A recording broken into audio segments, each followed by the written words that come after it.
Assalamualaikum dan selamat kembali ke Domir TV. Sopan santun, tata susila, budi bahasa, adat atau kebiasaan yang penuh hormat disebut sebagai adab. Makna adab menurut Kamus Dewan antara lain ialah tingkah laku serta tutur kata yang sopan, budi bahasa dan budi pekerti yang halus.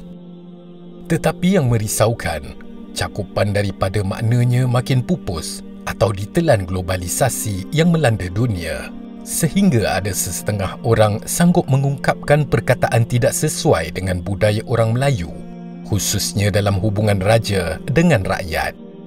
Sultan Selangor, Sultan Sharafuddin Idris Shah, beberapa hari yang lepas menzahirkan rasa amat duka cita baginda dengan kenyataan Presiden PAS, Tan Sri Abdul Hadi Awang, yang memberi peringatan kepada raja-raja Melayu. Dari sudut budaya, orang Melayu sentiasa menghormati dan memelihara adab ketika menyuarakan pandangan dan nasihat kepada raja-raja Melayu. Kenyataan Tan Sri Hadi bukan sahaja mengelirukan, malah boleh membawa kegelisahan yang akhirnya boleh menjurus kepada perpecahan, melemahkan perpaduan umat Islam khususnya di kalangan orang Melayu di negara ini. Akhlak yang mulia sebenarnya tercermin pada adab.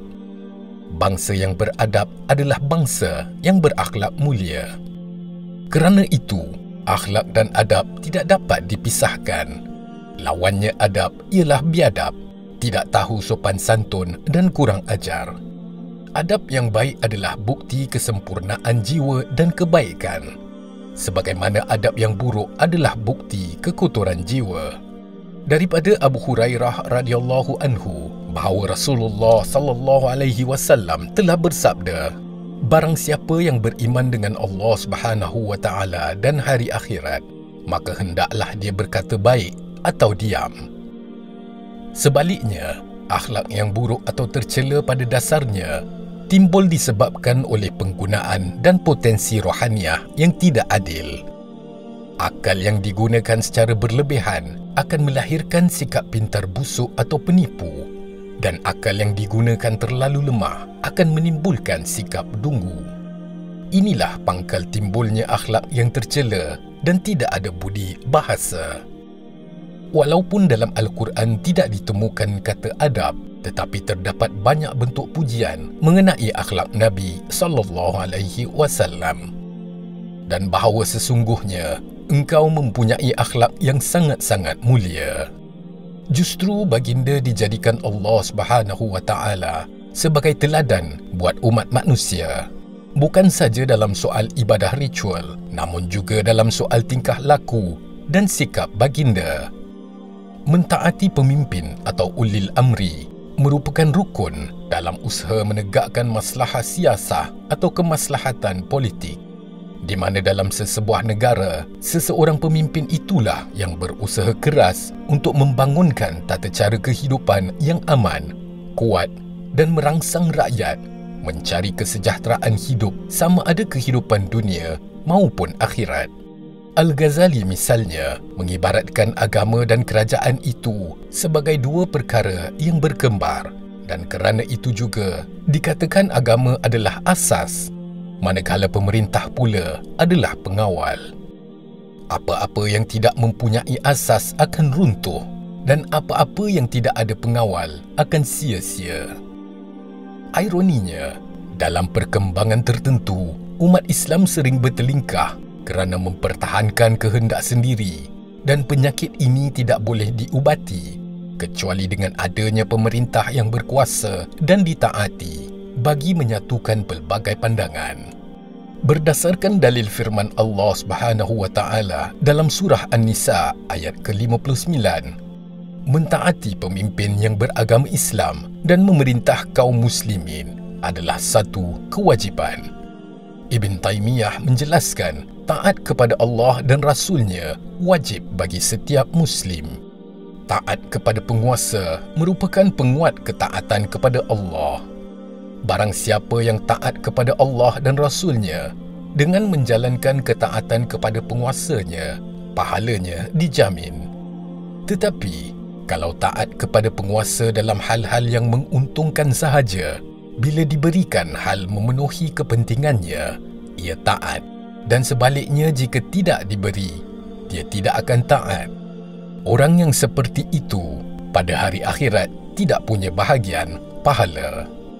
Surah An-Nisa ayat 58 dan 59 juga menegaskan prinsip ketaatan adalah suatu yang penting bagi sesebuah negara atau jemaah untuk membolehkan negara melaksanakan matlamat negara secara berkesan. Islam mementingkan jemaah, bukannya individu. Persoalan ini telah membawa kepada penetapan rakyat untuk mentaati pemimpin bagi tujuan mengelakkan pecah belah, kemunduran ummah dan peperangan sesama sendiri. Mereka inilah yang akan dimuliakan pada hari kiamat kerana menentang perpecahan, tidak mendengar dan mudah percaya kepada fitnah, menghancurkan sesama sendiri dan bekerjasama mencapai matlamat, membangunkan sebuah negara maslahah.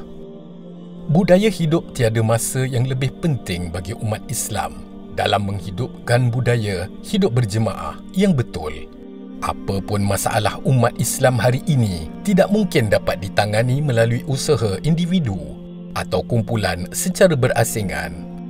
Justru, untuk menyatukan umat Islam dan mengatasi perpecahan, budaya hidup berjemaah yang betul perlu disemarakkan.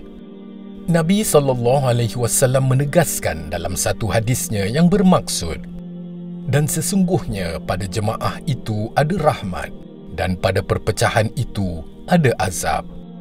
Wujud dua implikasi yang akan berlaku sekiranya rakyat tidak taat kepada raja atau pemimpin.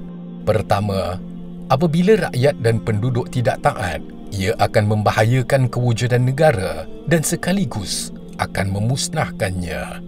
Tanpa ketaatan dan kepercayaan kepada pemimpin, kerajaan tidak akan tertegak dan berjalan seperti mana sepatutnya. Roda pemerintahan akan lumpuh dan muncul fitnah di mana-mana. Implikasi kedua, dengan rakyat tidak mentaati dan mempercayai pemimpin negara, maka segala perancangan dan agenda untuk memartabatkan Islam akan terjejas. Pemerintah tidak dapat membangun segala infrastruktur dan kemudahan yang diperlukan umat Islam seperti pembinaan sekolah dan universiti Islam, penubuhan tabung haji, pembangunan ekonomi Islam dan pemerkasaan mahkamah syariah. Dalam konteks yang lebih luas, implikasi daripada tidak mentaati kepimpinan negara ialah wujudnya sikap yang ekstrim dalam diri manusia. Setiap kali mereka beranggapan pemerintah bertindak tidak adil atau zalim, mereka cenderung bertindak balas dengan cara-cara yang tidak beradab dan ganas dan mencetuskan mudarat yang lebih besar. Walhal dalam Islam, perjuangan yang bercirikan anarkisme, revolusi, kudeta, provokasi, propaganda serta rampasan kuasa adalah tidak sesuai dengan tuntutan fitrah agama dan ia adalah haram. Kesimpulannya, mentaati raja atau pemimpin bukan bererti memuja pemimpin. Pendekatan menasihati pemerintah dengan cara beradab adalah pendekatan yang utama dalam mengekalkan kesepaduan ummah. Kepentingan agama dan kedaulatan ummah adalah perkara yang menjadi tanggungjawab ke atas pemimpin. Namun setiap manusia yang melakukan kesalahan perlulah diberikan nasihat dengan cara yang tepat dan beradab yang berlandaskan ajaran Islam.